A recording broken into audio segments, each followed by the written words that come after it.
Oi, gente, estou começando aqui. Vou chamar a Eliane. Estou aqui tentando chamá-la. Deixa eu só ver, porque eu sou uma aprendiz aqui ainda. Já vai. Eu acho que ela ainda não entrou. Eu não estou conseguindo chamá-la. Vocês estão me ouvindo bem? Que bom. Eliane, tô só aguardando você entrar, porque aí eu vou chamar você, então, pra gente começar a nossa live, que é de um assunto muito interessante.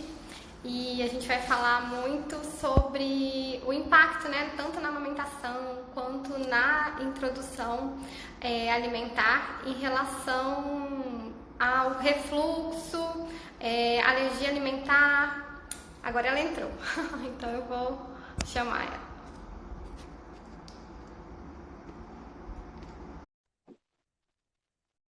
Vamos ver se deu certo. Oi, E ela boa noite. boa noite, Eliane. Tudo Que bom, bem? né? Conseguimos. Tá me vendo bem, doutora Sofia? Te vendo e te ouvindo perfeitamente. Tá bom. É um A gente, prazer ter você aqui, tê-la comigo. Eu já havia feito esse convite há um tempo, né? Só que a Eliane estava terminando o trabalho de conclusão dela, inclusive nesse tema. E eu ainda estou com o seu trabalho aqui, que ela me mandou, e desenhei, estudei, e obrigada. está muito maravilhoso. Quem quiser mandar perguntas também para a gente, pode mandar, que se a gente não conseguir responder durante aqui o bate-papo, embora a gente vá se esforçar para isso, né, Eliane? A gente também Sim, responde no final. Isso? isso mesmo. Eu que agradeço, doutora Sofia, o convite. Eu entendi por várias conversas que nós tivemos dos pacientes, né? Que a gente estava muito sintonizada. E acho que um dos propósitos também desta live é falar dessa transdisciplinaridade, né? O quanto é importante o médico, os profissionais, a fono, a TO, a Nutri, o fisioterapeuta, estarem nessa rede de apoio, nesse tema que é tão importante, né? Exatamente, Eliane, porque muitas vezes o paciente chega para a gente, que é médico, né, querendo uma solução, uma cápsula, né, uma solução mágica para o Pois problema dele. E aí a gente tem que explicar que esses problemas, principalmente envolvendo, né, dificuldades alimentares, eles precisam de um trabalho em equipe e é um trabalho de formiguinha, de vários dias, né, em uma equipe que possa conversar. E aqui eu sinto muito essa dificuldade, inclusive ando te perturbando, né, você que está lá, Imagina. até para discutir casos e tudo mais. Você podia falar para a gente começar falando um pouquinho, assim, de como que é o seu trabalho na dificuldade alimentar e como que você começou nesse ramo aí da alergia alimentar? Tá. Bom, eu sou fonoaudióloga, formada pela PUC Campinas há 25 anos. E inicialmente eu trabalhei com casos neurológicos e eu digo sempre que a neurologia me ensinou muito, né? Então eu tinha pacientes com gastrotomia, pacientes com paralisia cerebral, que às vezes tinham que ter uma via oral de alimentação ou uma via alternativa.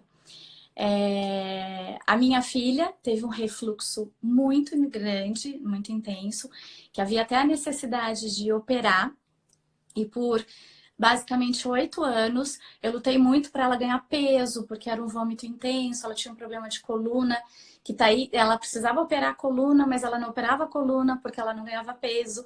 Então era uma tortura. Então tudo que as mães falam para mim, doutora Sofia, no consultório, eu me vejo muito, né, nessa angústia. E depois disso eu fui trabalhar numa clínica, eu sempre trabalhei numa clínica multidisciplinar, né, com fisio, fono, TO, e basicamente com essas questões de alimentação, porque eu já fazia isso nos casos neurológicos. Aí, por conta de um problema de coluna, eu tive que parar há 10 anos de atender os casos neurológicos e fiquei apenas com a parte de distúrbio de fala, síndrome de Down e principalmente recusa alimentar. Então, faz 10 anos que eu tenho atendido mais pacientes assim. Quem me iniciou na alergia foi um paciente da doutora Ariana, que para mim é uma mestre. Muito do que eu aprendi. É, muito do que eu aprendi foi com ela. E esse paciente era um bebê, e hoje ele tem 8 para 9 anos. E foi através dele que eu fui estudando sobre alergia. Através da doutora Ariana, eu conheci muitos médicos, outros alergistas, outros gastros, que completaram o meu estudo. Mas eu sempre fui muito estudiosa, muito dedicada. Então, essa é a minha história, né? Então, basicamente, hoje, os meus pacientes, tanto de bebê com refluxo, como as crianças com introdução alimentar, alguns têm alergia e outros não, né? Certo. E eu conheci você, né, Eliane, assistindo uma aula sua, inclusive no curso da doutora Ariane Young, e eu estava com outras colegas ali também, gastropediatras, e quando eu agendei nossa live, né, uma amiga veio falar comigo, nossa, não acredito que você vai fazer uma live com ela.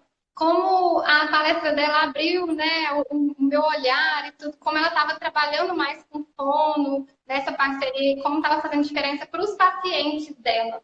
Que E legal. não, eu fiquei muito feliz. E ela falou assim, como a gente medica menos e tem mais solução quando a gente trabalha em equipe, né?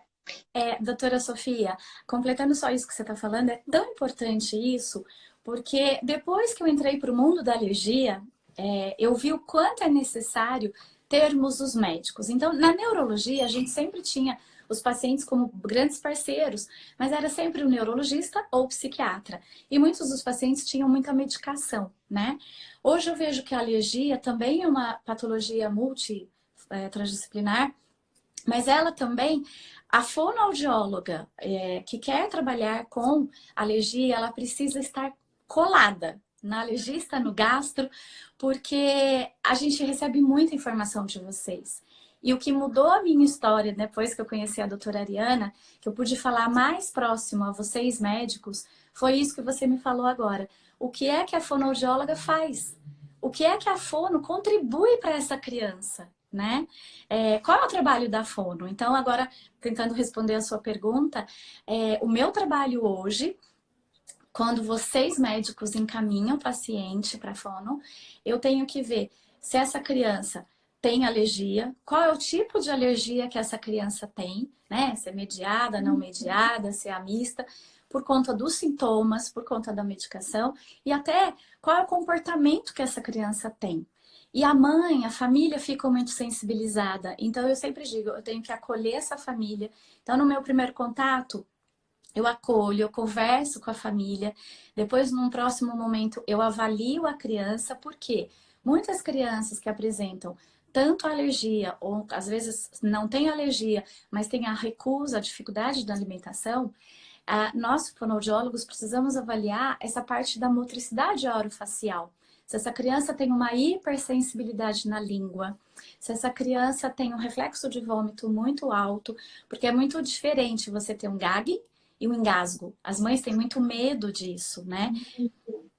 E a fono, normalmente, por exemplo, falando da esofagite eosinofílica, ela é uma patologia que o diagnóstico é feito por endoscopia.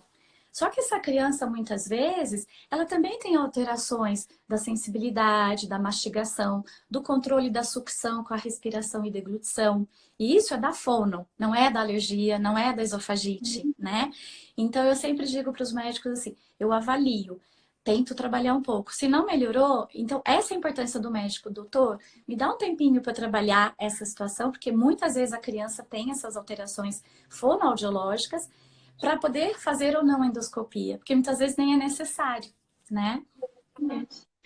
Com tudo isso que você falou, eu lembrei muito até de um caso de uma paciente que era uma paciente com alergia alimentar, que tratou uma doença do refluxo, com endoscopia absolutamente normal, e a mãe me pedindo, doutora, aumenta a dose da medicação, por favor, porque minha filha não come. Ela mostrou vídeos de como que era, assim, era a criança, na verdade, o leite era jogado na boca da criança por obrigação.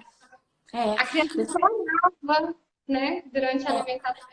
O bebê, doutora Sofia, que ele tem refluxo, é um bebê que chora bastante, porque ele tem desconforto, ele tem sensações que não são agradáveis, né? O bebê às vezes está amamentando, é aquele bebê que as mães falam assim para mim, Eliane, mas ele briga com o peito, E aí você imagina como é que pode um bebê brigar com o peito? O peito é onde tem o leite, então é onde ele tem que se alimentar. Mas ele não tá brigando com o peito, é todo aquele desconforto gastrointestinal. Geralmente eu ponho a mão na barriguinha deles, doutora Sofia, a barriguinha deles tão dura, tá dura, né? Então o trabalho da fono na amamentação é exatamente isso que você falou, corrigir postura, porque geralmente a mãe, ela deita o bebê e ela traz o peito até a boca do bebê. Então é muito importante a avaliação, porque não é só a pega. Antigamente se pensava apenas na pega. Hoje não. Hoje existe a questão da sucção com a deglutição e respiração, a postura, as questões de constipação, gases, engolir ar. Então, se ele tem muito desconforto, é um bebê que chora bastante. Se ele chora bastante, ele engole ar. Engoliu muito ar, ele vai potencializar esse refluxo, né? Então, mesmo que o médico aumente a dose, todas essas alterações, o aumento da dose não vai ser suficiente, porque eu preciso corrigir isso. Então, geralmente eu trabalho com a postura, com a posição do bebê no peito. Tenho muita dúvida da amamentação, porque sempre tem assim os protocolos, a vizinha que falou, a avó que falou, né? Eu sempre digo, não tem regra, porque aquele bebê que tá ali, como você falou aí do meu estudo, né? O bebê que tá comigo ali não é o bebê do estudo. Então eu tenho que realmente reavaliar e fazer uma avaliação individualizada, né? E essa mãe precisa entender isso, que muitas vezes, no primeiro momento, esse bebê pode mamar de cavalinho, esse bebê pode mamar invertido, ele pode mamar com o bico intermediário, mas isso é só o começo, para que eu consiga mostrar a importância das mudanças e ser uma boa adaptação, tanto para a mãe quanto para o bebê. Ele não vai mamar para sempre de cavalinho, nem invertido, nem com o bico de silicone, mas eu preciso estar atenta com a questão do ganho do peso, né? Exatamente. E a questão, né, Eliane, que às vezes a gente até já tratou esse refluxo, o refluxo melhorou, mas a criança segue ainda com a recusa intensa por causa da memória que ela tem dessa alimentação, né, de todo o desconforto e dor que ela sentiu. Ela tem uma memória tão ruim, um relacionamento tão ruim, ou seja, com a amamentação ou com a introdução alimentar. E aí muita gente acha que a introdução alimentar vai resolver o refluxo, né? E aí vem a frustração, né? Aquela expectativa muito alta de que a introdução alimentar vai melhorar o refluxo da criança, a criança vai comer o sólido e vai melhorar. E vem a frustração junto, né? Porque é muito difícil, mas também a introdução alimentar nessas crianças. É sempre isso, doutora Sofia. Eu digo até que a introdução alimentar no bebê que tem alergia ou que teve refluxo é uma introdução que a gente tem que guiar, né? Muitos bebês, quando eu atendo, que vem bem pequenininho, com 18 dias, 20 dias, que está com dificuldade na amamentação, e eu fiz o trabalho de amamentação, eu dou alta, né? Ele já tá ganhando peso, já tá amamentando, tirei às vezes o bico de silicone, já tá um bebê bom, eu dou alta, né? Aí eu sempre digo para essa mãe, quando você fizer a introdução alimentar, marca o retorno, porque não necessariamente ele vai ter problema, mas pode ser que ele tenha essa memória do desconforto, das sensações ruins, e a gente pensa que o bebê fez 6 meses, né? Quando que a gente começa a introdução? Quando o bebê já está com 6 meses, que ele tem uma questão motora boa, ele já está sentando, ele já é um bebê que já trabalha com membro superior. Então, os prematuros têm toda essa dificuldade por conta disso, porque às vezes tem esse atraso no desenvolvimento motor, né? Então, talvez o prematuro, não necessariamente ele vai começar certinho com 6 meses da introdução alimentar. Mas vamos imaginar, via de regra, esse bebê com 6 meses. A mãe acha que ele sentou, pôs o prato e já vai sair comendo. Não é assim. Porque vamos pensar, doutora Sofia, o bebê que amamenta, ele tá tomando leite. Leite é fluido, é líquido, é homogêneo. A gente sempre tem uma tendência, eu vou falar agora como mãe, né? A começar pelas frutinhas. Geralmente a gente começa pelas frutas doces. Então, mamão, a pera, a banana. E queira ou não, por mais que você amasse bem, a textura dessa pera, do mamão, é completamente diferente do leite. Então, esse bebê precisa saber gerenciar dentro da boca esse novo alimento, porque ele tem um sabor novo, uma temperatura nova e uma textura nova. E nem sempre ele dá conta disso, por conta do reflexo anteriorizado. A gente tem que avaliar o frênulo lingual, porque o bebê, para poder fazer uma boa, ter o aprendizado motor da mastigação, ele precisa lateralizar a língua. Se ele tem um frênulo lingual encurtado, ele vai ter muita dificuldade para lateralizar a língua, né? Exatamente. Não, Eliane, ouvindo você falar só me dá vontade de ter você aqui perto de mim. Ai, que Eu gostoso! tô imaginando dos meus pacientes. E às vezes assim, a gente quer até, a gente faz o encaminhamento, né? E a Sim, mãe volta para mim, não, doutor, ele não tem nenhum problema de deglutição. E aí a gente fala, mas a questão é tão mais ampla, né? Não é só a questão de deglutição, né? É tão mais ampla, como você falou. Eu, eu sempre falo assim, né, doutora Sofia? Outro dia eu encaminhei uma criança para terapia ocupacional. Aí a mãe olhou assustado, uma criança de 1 ano e 4 meses, porque tem isso. O bebê que tem alergia, que tem refluxo, a família ela é muito cuidadosa, né? Ela tem medo da reação cruzada, ela tem medo das reações, até mesmo de ofertar. Vamos pensar na introdução alimentar. Ela tem medo, deu a banana, a criança reagiu, ela vai ter medo de dar outra fruta, né? E com razão. Porém, essa situação do medo, a gente precisa cuidar, porque o medo não pode bloquear essa família, né? Até porque essa criança precisa desenvolver experiências, porque se alimentar é um ato motor que é baseado nas experiências. Experiência de sujar a boca, de sujar a mão, de sujar o corpinho, né? Eu falei muito dessa parte da motricidade orofacial, que é lábio, língua, bochecha, tudo funcionando, mas tem essa parte do sensorial. Então, a gente tem criança que, muitas vezes, por conta da alergia, é privada de tantas experiências sensoriais, que é uma criança que não toca no alimento, que não gosta de se sentir suja. Tem crianças, doutora Sofia, que não aguenta etiqueta de roupa, não pisa na grama. E aí, eu quero trabalhar a alimentação dessa criança. Ela precisa tocar na manga, na banana, no brócolis, ela vai sentir essa textura. Mas se eu não organizar ela globalmente, eu não chego na boca. Então, eu preciso da minha colega terapeuta ocupacional para organizar essa sensorialidade. E hoje em dia, e as mães, às vezes, quando eu falo assim, olha, ele já tem 1 ano e 4 meses, nós estamos há 1 mês em terapia, então eu vou recomendar a terapia ocupacional. Como assim? É que você falou, não tem problema. Sim, ele tem uma dificuldade, né?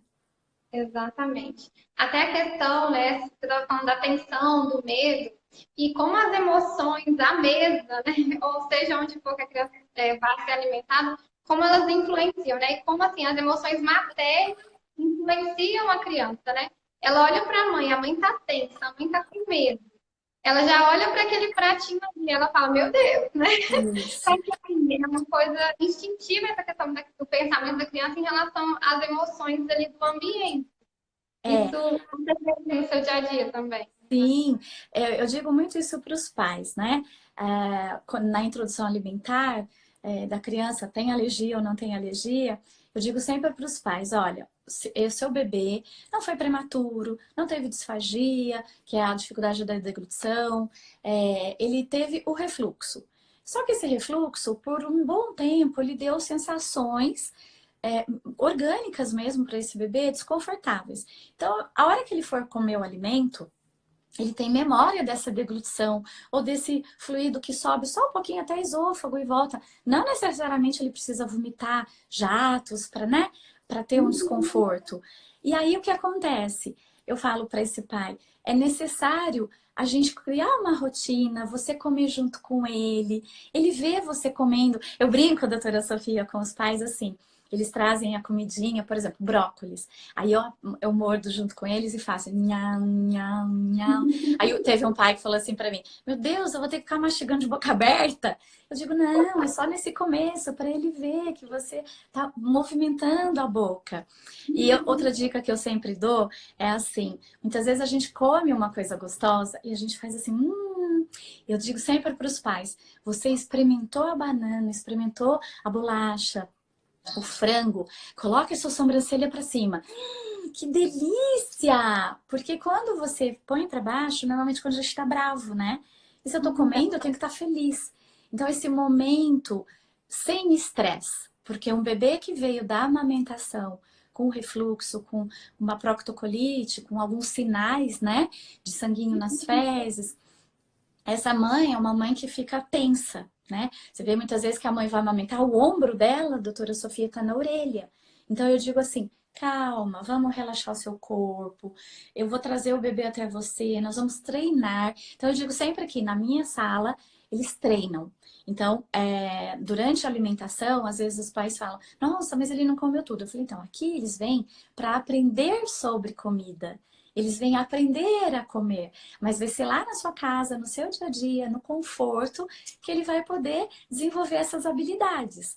Então, eu ajeito a mãe na amamentação, ela tá tranquila. Só que essa mãe também, doutora Sofia, tem registros, né? De que foi uma amamentação difícil, que esse bebê vomitava, que ele chorava bastante. Então, na hora que ela vai fazer a introdução alimentar, ela também fica muito tensa, preocupada. E o bebê, doutora Sofia, a partir dos 8 meses, que ele tem dificuldade já para comer, né? Seja motora, seja de vômito, seja de sensibilidade, seja de recusa, o que que as famílias fazem? Elas normalmente excluem eles da alimentação. Então é uma criança que ela come sozinha, é uma criança que ela come primeiro, é uma criança que não tem o modelo da família. Hoje a gente sabe que os pais trabalham muito, então geralmente o pai não almoça em casa. E aí vem o quê? O celular, porque a mãe pensa no volume. Então eu digo sempre para essa mãe assim, nesse momento, não vamos nos preocupar tanto com o volume, vamos nos preocupar com a conexão que ele tem que fazer com a comida. Eu tenho alguns vídeos que eu mostro para elas, eu falo assim, olha, ele tá comendo, mas ele tá assim, ó, na televisão. Que conexão é essa? Não, eu quero que ele possa olhar pro brócolis, investigar. Eu digo sempre que o bebê investiga, né? Ele fica investigando a comida, aí ele joga, ele pega outro, olha, aperta. Isso é tão importante. E aí eu sempre falo, olha, vamos voltar à mesa. Ah, mas ele não fica à mesa, Eliane. Claro, ele já aprendeu a não ficar na mesa. Então eu falo, então, uma refeição mais curta, o lanchinho da manhã, o lanchinho da tarde, a fruta. Vamos retomar isso. Eu tenho uma mãe que é modelo, doutora Sofia, ela é linda, né? E aí ela faz dieta, porque ela é modelo. Ela fala, Eliane, mas como que eu vou fazer para comer? Porque eu preciso manter magra. Eu falo, não tem problema, você vai sentar com ele à mesa, você vai pôr um tomate, vai pôr alface, você vai continuar fazendo a sua dieta. Ah, pode comer comida diferente? Pode, não tem problema, né? O importante é o momento da refeição ser um momento suave, sem estresse. Tem a questão do tempo, doutora Sofia. Uma criança que tem dificuldade alimentar, ela demora mais tempo para comer, né? Então aí, se eu bato a comida no liquidificador, se eu amasso, o processo que eu tenho que fazer mastigatório já foi facilitado pelo liquidificador, pelo amassamento. E aí o que acontece? Esse tempo diminui. Então, em vez de eu comer em 45 minutos, eu como em 15. E às vezes isso eu digo, é um desafio, né, para as mães. E eu compartilho tudo isso com elas. Eu digo sempre, olha, não tem certo, não tem errado, tem o que a gente conseguiu, que você conseguiu fazer até agora. Mas a partir do momento que você está aqui e eu tô te mostrando bastante coisas boas, vamos tentar fazer. Eu digo para elas assim, pode acontecer também de que hoje você tentou e deu certo. E pode ser que amanhã você vai tentar de novo e não vai dar certo. O processo de aprendizado alimentar, ele é assim, né? Eu dependo das capacidades neurológicas, das experiências, do prazer, da nutrição, eu dependo da segurança, até dessa deglutição, né? De uma criança que tem uma alteração de alimentação com alergia, porque muitas vezes, doutora Sofia, a privação sensorial e até mastigatória, porque eu recebo crianças com 2 anos comendo ainda comida amassada. Ele já tem todos os dentes na boca, a musculatura já tá melhorzinha, mas ele só aceita essa comida amassadinha. E aí, qual é o raciocínio nosso como mãe? Tá, eu dou o pedaço, ele não comeu. Ou eu dou o pedaço, ele comeu um volume menor. Mas eu amassei, ele comeu o volume maior, comeu o prato todo. Então, o que eu vou repetir é isso. E a criança aprende pela repetição. Eu tenho uma família lá, que inclusive ela foi hoje. O que que a criança mais gosta de fruta? Pera. Então, tem essa preocupação, então sempre é pera. A hora que você oferece uma outra coisa, a criança não quer. Mas não é só porque ela não quer, ou porque a alergia desencadeou isso, ou porque ela não gosta, ou porque ela não tem habilidade motor oral. É porque não lhe é apresentado outras frutas, né? Ouvindo você falar, eu estou aqui pensando na importância, né, assim, do seu trabalho, até de forma preventiva, né? Sim. Como seria bom se todas as crianças pudessem ter, todas as crianças com refluxo, com alergia alimentar e outras crianças também, né, que vão fazer introdução alimentar, se todas as famílias pudessem ter acesso a esse tipo de conhecimento para prevenir as dificuldades alimentares. Porque o que É. acontece é que no pé, né? Porque, assim, elas querem resolver o problema ali de imediato, então quer que a criança coma, coloca o celular, bate no computador e vai adiando problemas e criando comportamentos que depois vão ser mais difíceis de trabalhar, né? Sim, sabe, doutora Sofia, eu penso muito nisso que você falou. Eu falo, nossa, podia até existir uma educação escolar, né? E isso que você falou é tão importante quando vocês médicos ou algum outro colega, o TO, a físio, a Nutri, me encaminham uma paciente. Quando chega bebê, eu falo, ai, que bom, chegou um bebê. Porque eu tenho tempo para informar a mãe tudo isso. Agora, quando chega uma criança maior, doutora Sofia, é mais difícil. Justamente por isso, porque a criança a partir de 2 anos, ela já tem a personalidade, ela já tem 2 anos de experiências que ela viveu. As crianças hoje estão muito mais espertas, inteligentes. Então elas falam, não vou comer, não quero. Aí às vezes usa o choro. Eu tenho uma pequenininha lá que é tão esperta, sabe o que ela faz, doutora Sofia? Ela começa a tossir. Tosse, tosse, tosse. Aí a mãe fala assim, ai meu Deus, ela vai vomitar, ela vai vomitar. Porque antes, qual era a memória? Tanto da criança quanto da mãe. Ela começava a tossir, ela vomitava. E ela, muito espertamente, com 2 aninhos, ela não queria comer alguma coisa, ela começava a tossir, tossir, tossir. Aí eu falava pra mãe, calma, ela não vai vomitar. Nós vamos controlar isso e nós vamos falar para ela, você não precisa tossir. E uma dica que eu sempre dou para as mães, doutora Sofia, é assim: a criança, muitas vezes, quando lhe é apresentado um alimento novo, ela, como todas as crianças, todos os bebês, você coloca, faz uma carinha, cospe, não quer, né? Mas aí eu sempre digo para a mãe assim, e às vezes quando a criança empurra, o que que a mãe fala, né? Às vezes na minha sala, não, tá bom, filha, você não quer comer, não precisa comer. Então eu digo, essa frase não pode existir.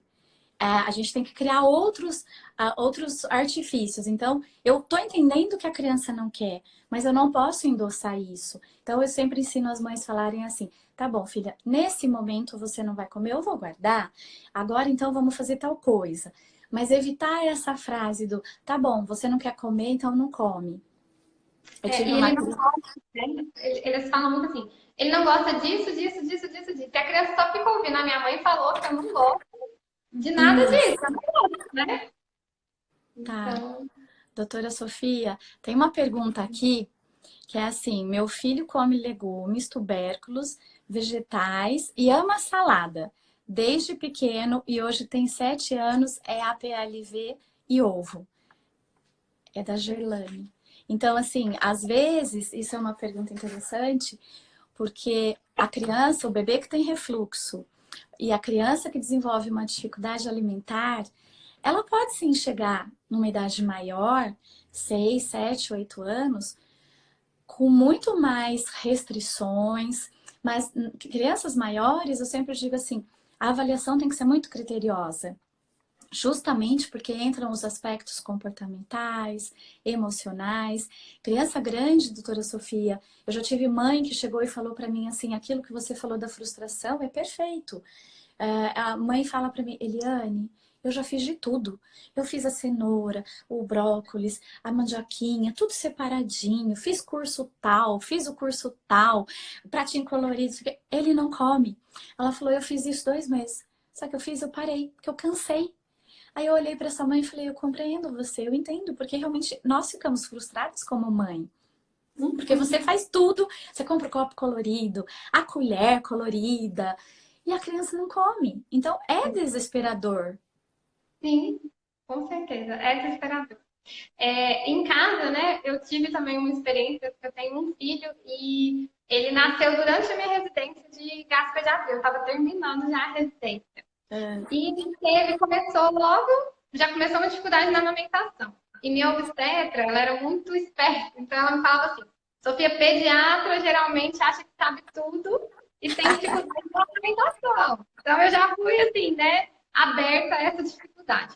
Mas aí ele teve diagnóstico de alergia, doença do refluxo, e quando eu fiz a introdução alimentar, ele também reagiu ao ovo, assim, tinha uma alergia ao ovo muito grave. Então, eu vivi isso. E hoje, quando chegam as mães no meu consultório, né, justamente hoje mesmo também atendi.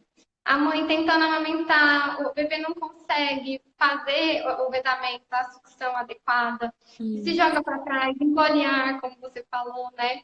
E como as nossas experiências nos ajudam a entender mais, nos colocarmos, né, no lugar dessas mães.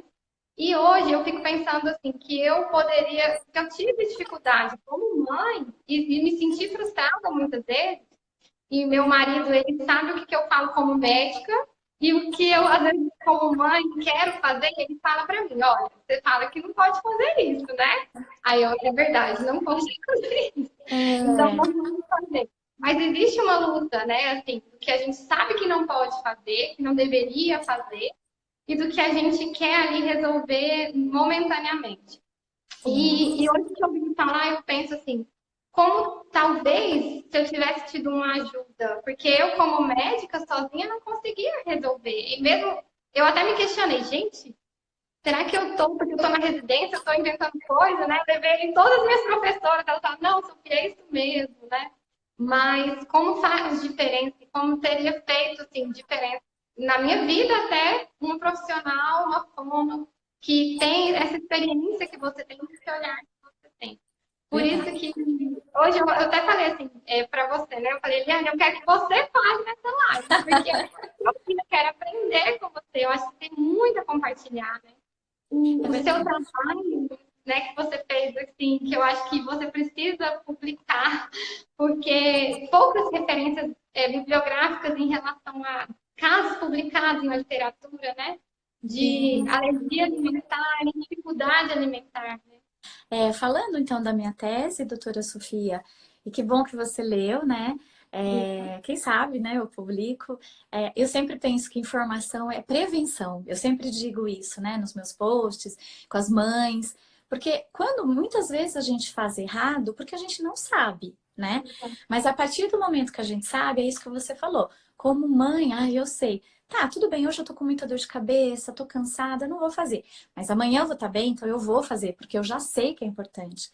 E na tese, o que eu queria na tese era fazer uma pesquisa de poder mostrar o quanto o trabalho da fono é importante na questão da alergia e da dificuldade alimentar, e o quanto nós temos ainda que estudar muito e precisamos de mais fonos trabalhando e atuando com dificuldade alimentar e alergia.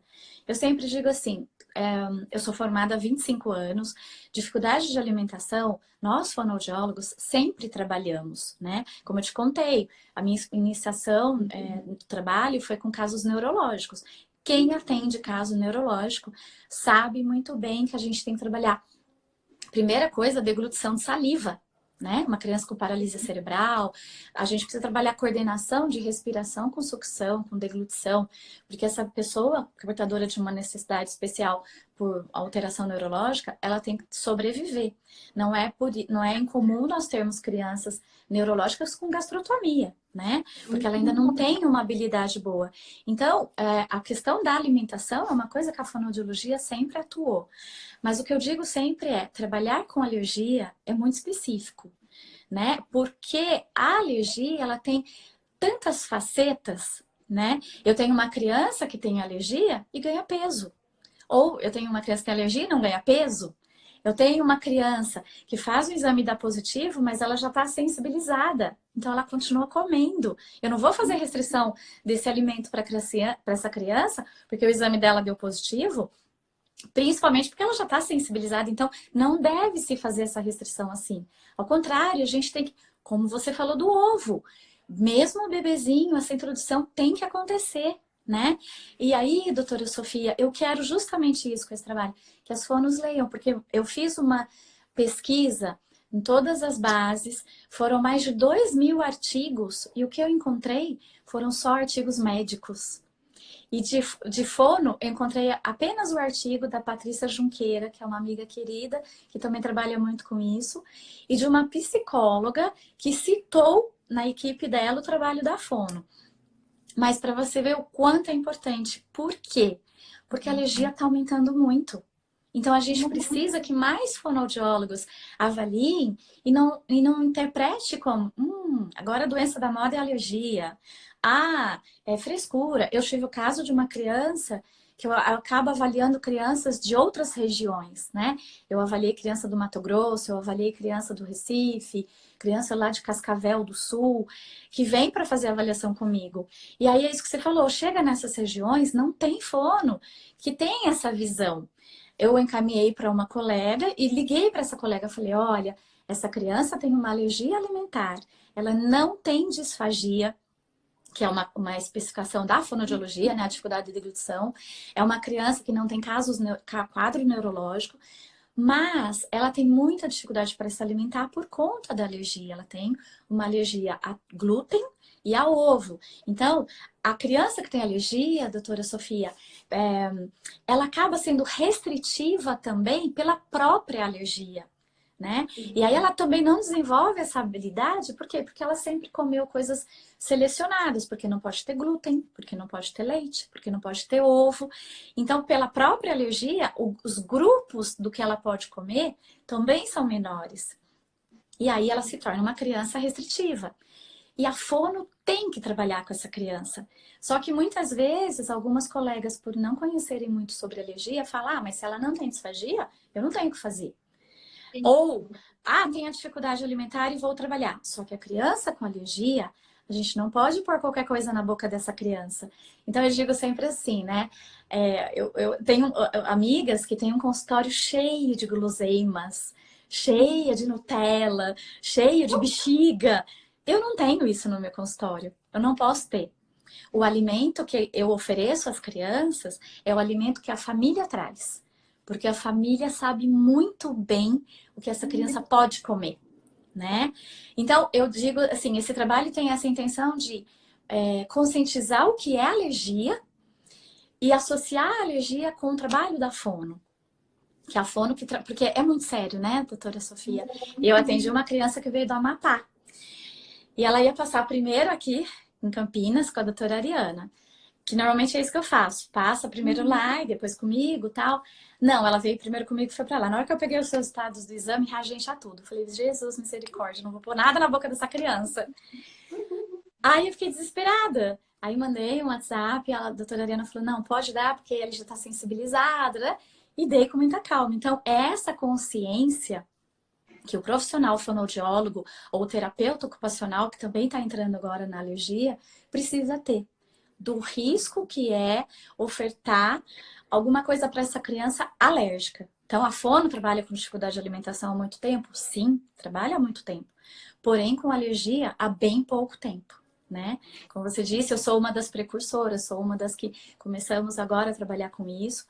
E aí, eu digo para você assim, massinha de modelar. As minhas crianças, eu preciso saber qual é a massinha que eu posso oferecer. Qual é a areia que eu posso oferecer? Canetinha, tinta guache. Eu tenho que olhar tudo. Agora é Páscoa. Eu tenho que ofertar para os meus pacientes uma lembrança de Páscoa diferente. Então, a fonoaudiologia, o que eu quero mesmo que as minhas amigas fonos, elas lembrem é disso. Que trabalhar com a criança alérgica não é só a dificuldade alimentar.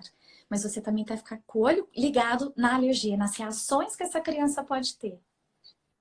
E pelos comentários que eu tô lendo aqui, você tá conseguindo, porque você tá inspirando já muita gente adiante. Ah, que legal! Que bom! Precisa de ter cada vez mais voz mesmo para falar sobre isso. Até porque no momento que uma família chega ali, né, procurando um tratamento, se ela não se sentir segura, se ela sentir ali que o filho dela está correndo risco, né, ela não vai continuar esse tratamento. Então, o tratamento progressivo, realmente o profissional ele tem que ter um um conhecimento específico, né? Que não é um conhecimento do médico, é um conhecimento de todos os profissionais envolvidos nesse tratamento, né? Sim. Eu fiz um curso em São Paulo de exercícios fonoaudiológicos, assim, né? Falei, eu vou fazer, né, para aprender coisas novas. Aí chegou lá, a fono, deu coisas maravilhosas. Eu fui com uma colega, minha colega ficou apaixonada, assim, porque é muito legal. Só que era muita coisa de guloseima, né? Aquelas coisas de fine, coisa que eu não podia ofertar. Veja, nem bexiga, né? Então, por exemplo, festa junina, lá no consultório, eu tenho um paciente que ele é multialérgico. A milho, a várias coisas. Então, o horário dele é o último justamente por isso. Porque tem a comemoração da festa junina, aí eu dou meia hora para ele ser atendido. A auxiliar nossa da limpeza vai lá, tira tudo, limpa, esteriliza, para o horário que ele chegar já não ter nada. Porque ele é um múltiplo alérgico, né? Faz toda a diferença, né? Com certeza, Eliane. Eu não sei como que tá nosso tempo, porque eu sou péssima. São 20 para as 9. 20 minutos, que bom. Que a gente ainda espero que o pessoal esteja gostando aí. Eu acho que eles estão, não, porque realmente, Eliane, você é uma inspiração.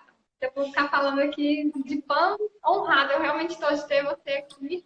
Eu agradeço.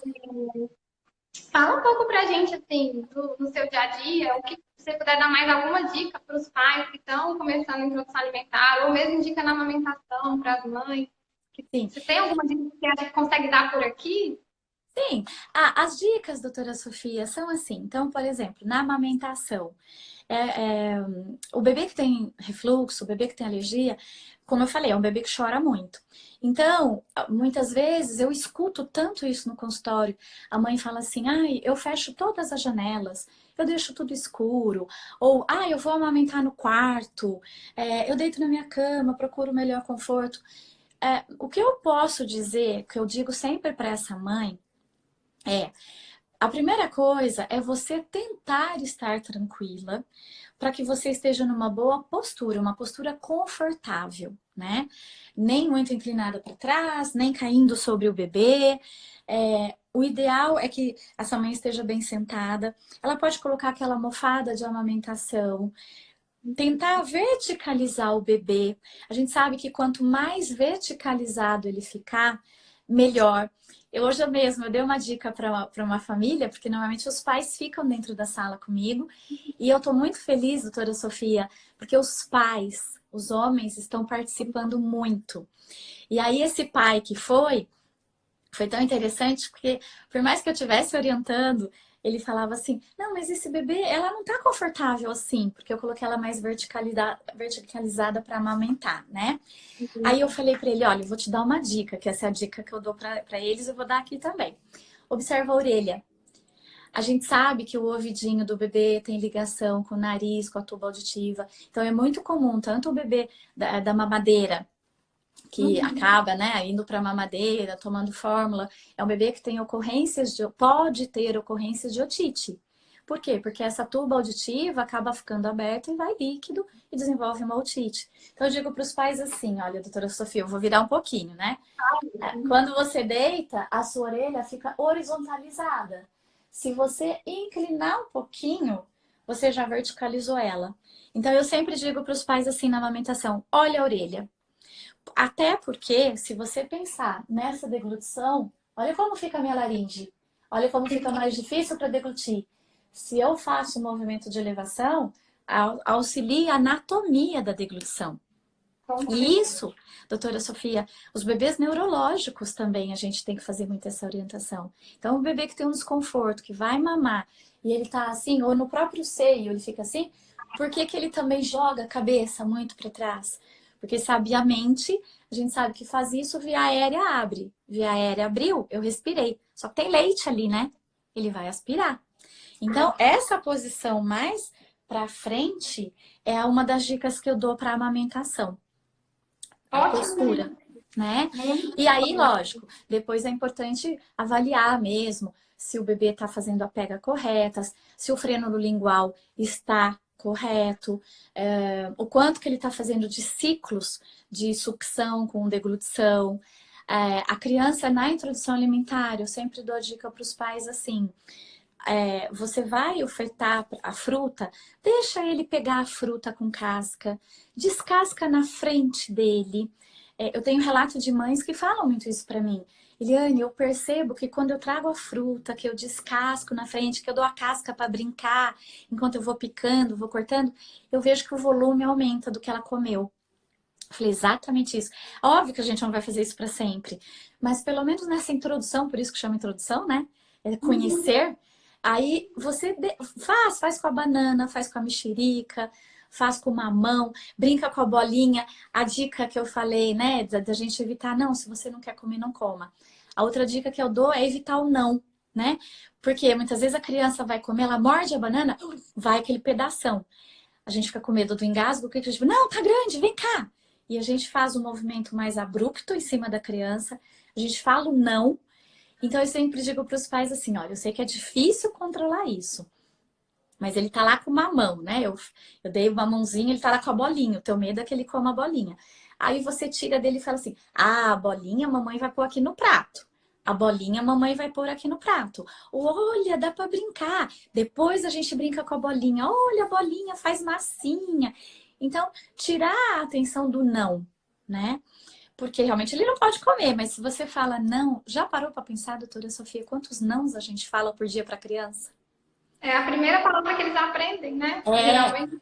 E aí eu digo, tirou a bolinha do mamão, se você vai dar raspadinho, se você vai fazer a introdução participativa, ou o BLW, que é o Baby Led Weaning, que é o desmame pela criança, se você vai dar em pedacinho, mas o muito importante que eu digo para os pais, doutora Sofia, é você ter certeza de que para aquele tipo de alimento, esta criança está apta a comer. Se ela sabe o que fazer com esse alimento dentro da boca.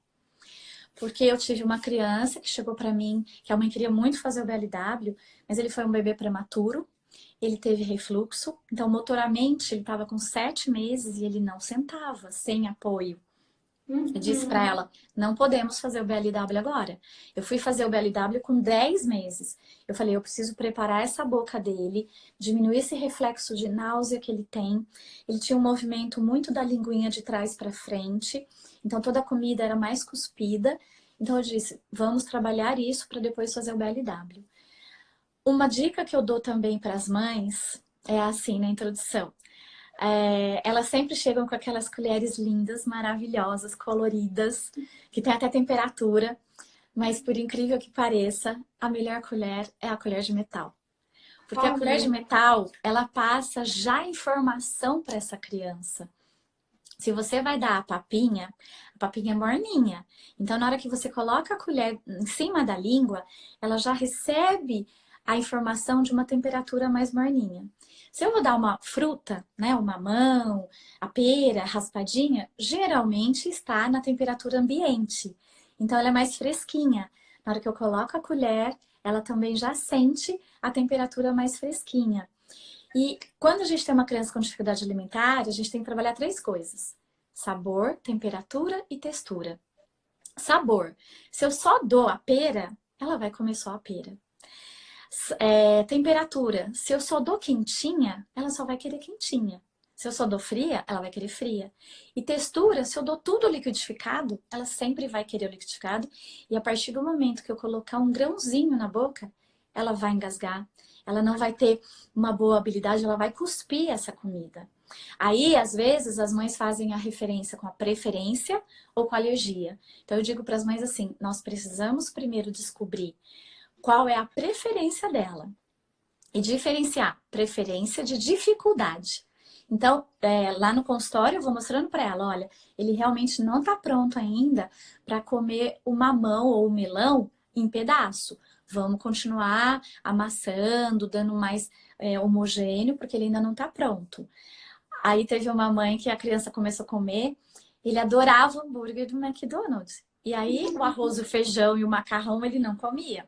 Aí a mãe falava, é dificuldade, é dificuldade. Eu falava, não, não é dificuldade.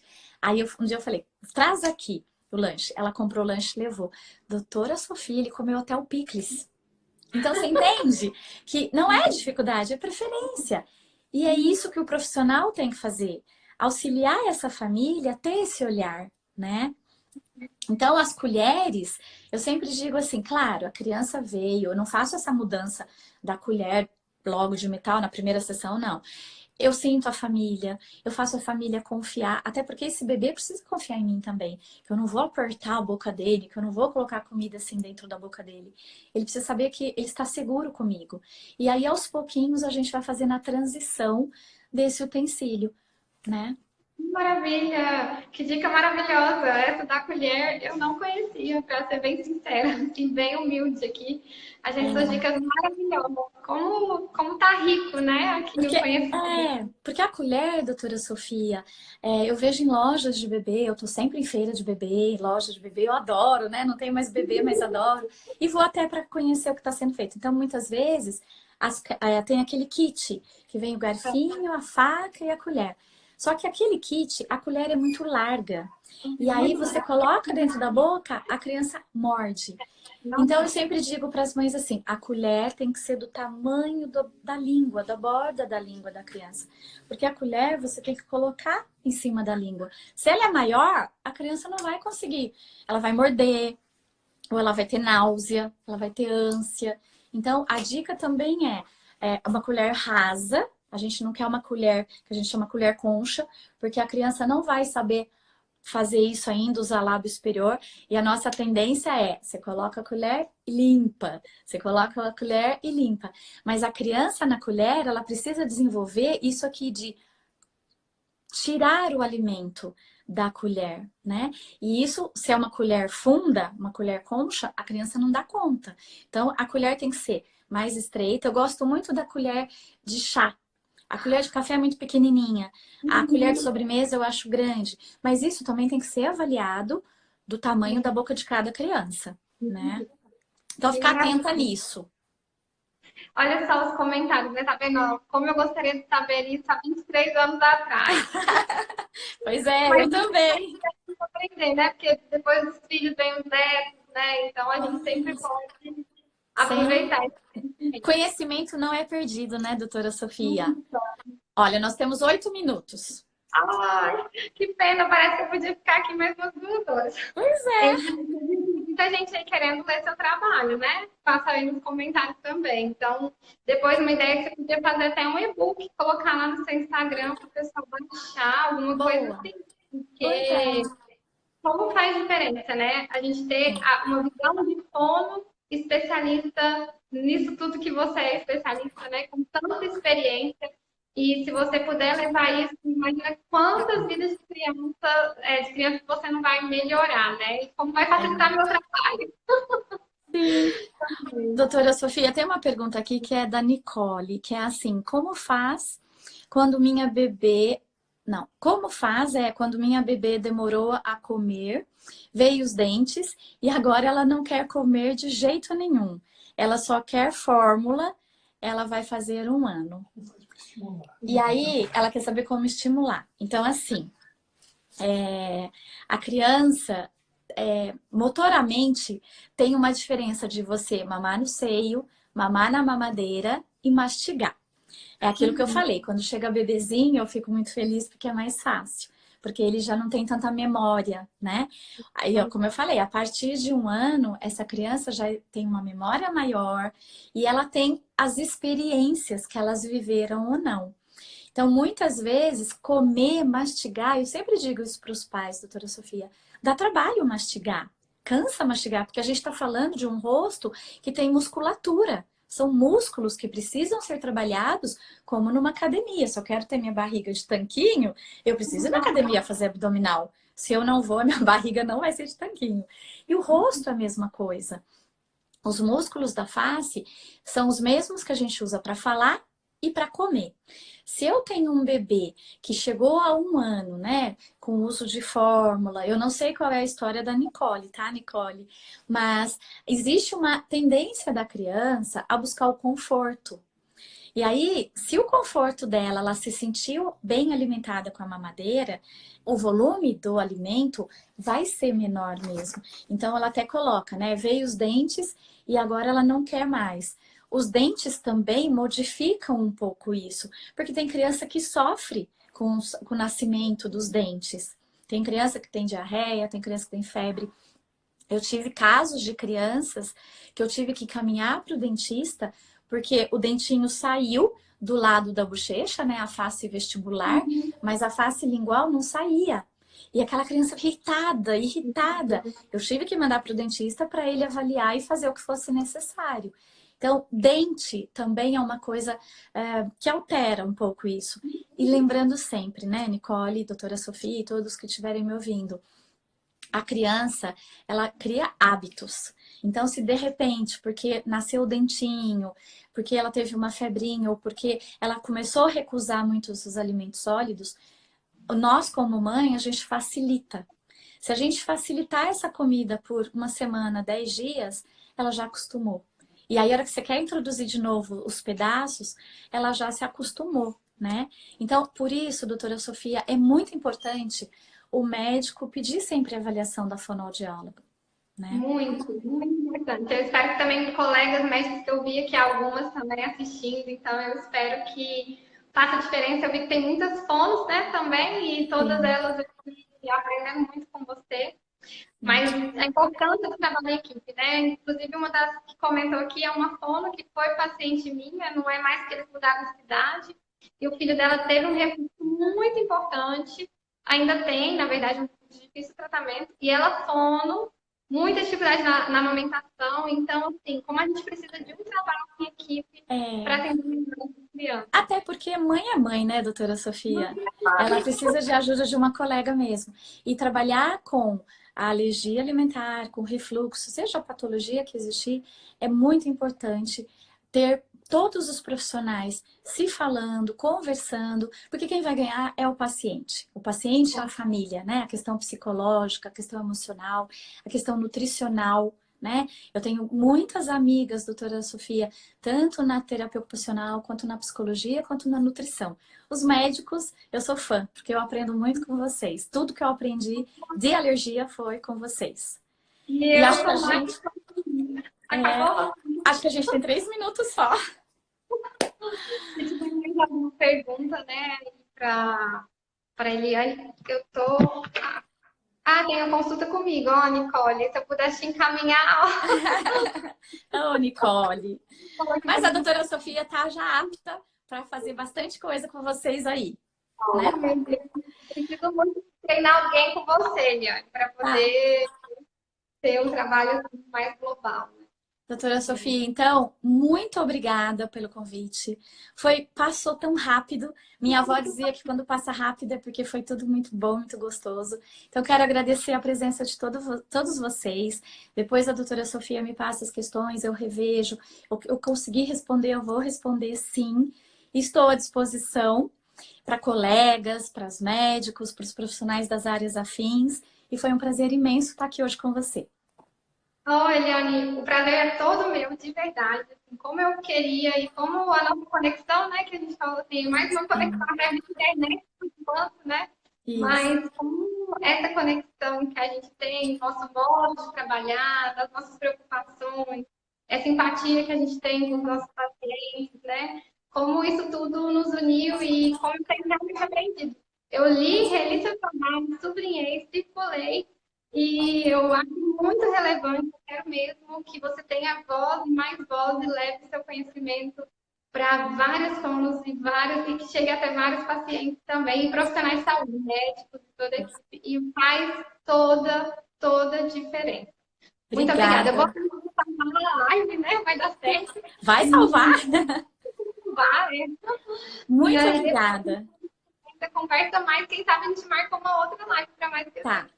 Né? Bom. Muito obrigada. Um beijo. Um beijo. Beijo, doutora Sofia. Beijo, pessoal. Obrigada. Obrigada mesmo. Um abraço. Tchau, tchau. Tchau.